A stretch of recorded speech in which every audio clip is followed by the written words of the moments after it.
नमस्कार। अभी तक हमने स्वर संधि के सारे भेद पढ़े, जोड़ने के नियम अब तक हमने पढ़े थे। अभी हम इन्हीं संधियों को कैसे पहचानेंगे। अगर जुड़ा हुआ कोई अक्षर आपकी किताब का दिया जाता है तो तोड़ेंगे कैसे, उस विच्छेद नियम के मैं आपको सरल नियम बताती हूँ।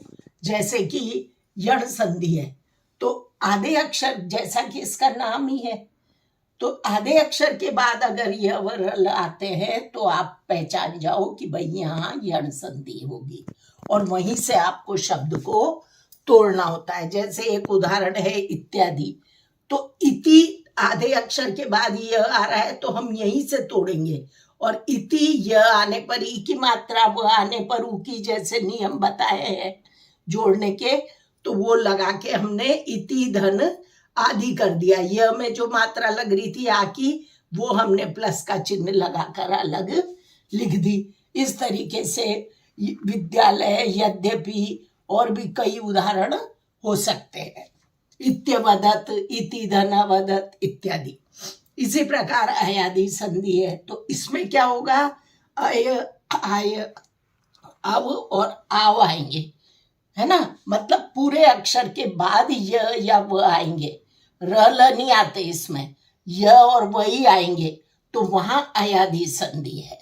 और जो य व में मात्राएं लग रही हैं वही हम आगे प्लस का चिन्ह लगाकर लिख देंगे। जैसे नयन है तो य के यहां से ही हमको शब्द को तोड़ना है, अय के यहां से, और अय के पहले न बच गया था खाली, तो उस नियम से जो मैंने बताए थे उसमें अयादि संधि के नियम, एंग प्रत्याहार होने पे तो न में ए की मात्रा लगा के ने धन अन बनेगा, क्योंकि य में क्या मात्रा लग रही थी, अ की, तो अ अलग कर दिया हमने, नयन कर दिया। जैसे पवन है, पावक है, आओ आ गया तो औ की मात्रा लगा देंगे हम प पे, पौ धन अक।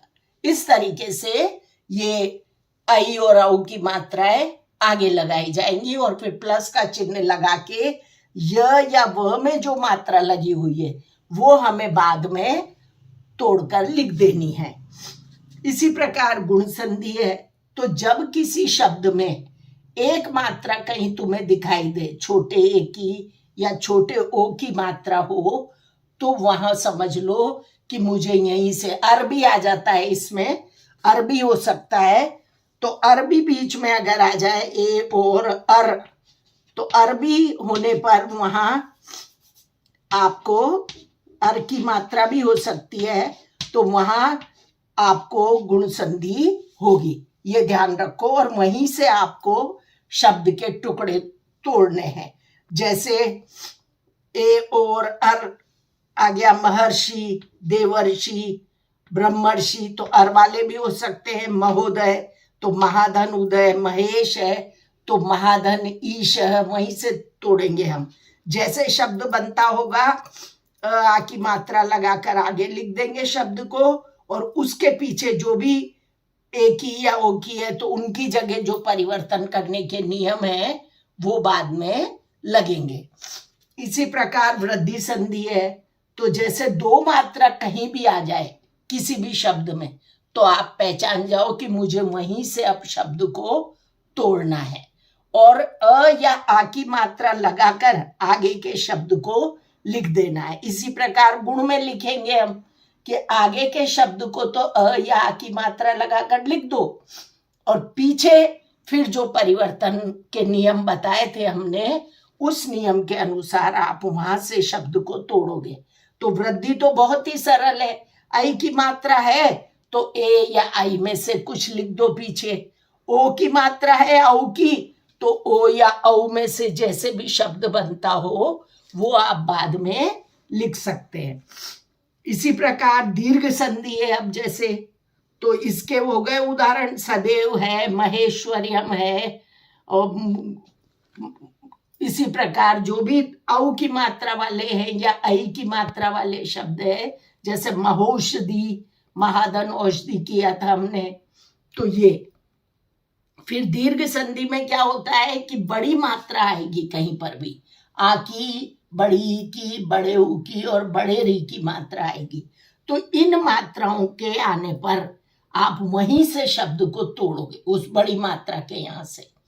और इसका तो नियम बहुत ही सरल है कि जो भी मात्रा लग रही है आगे के शब्द में वही मात्रा लगा दो और पीछे भी वही मात्रा लगा दो, बीच में प्लस का चिन्ह लगा दो।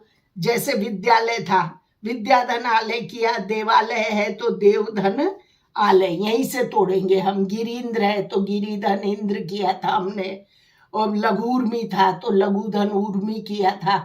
बड़े ऊ की मात्रा तो छोटे और बड़े से दोनों तरफ वही मात्रा आनी चाहिए तोड़ते समय, वो ध्यान रख लो। इसी प्रकार ये पूर्व रूप संधि है जैसे, तो इसका नाम ही है, हर संधि में उसकी चीज छुपी हुई है। जैसे वृद्धि में 2 मात्रा छुप रही है, दीर्घ में बड़ी मात्राएं छुप रही हैं।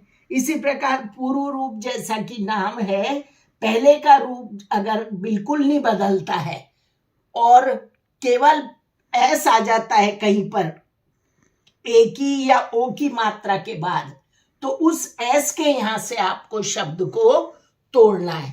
और एस अवग्रह चिन्ह की जगह अ लिखना होता है हमेशा ही, और आगे की मात्रा वो की वही लगाकर वही शब्द वैसे के वैसे ही लिख दो। तो ये पहले के रूप में कोई बदलाव नहीं हुआ, इसलिए इसका नाम हमने पूर्व रूप रख दिया।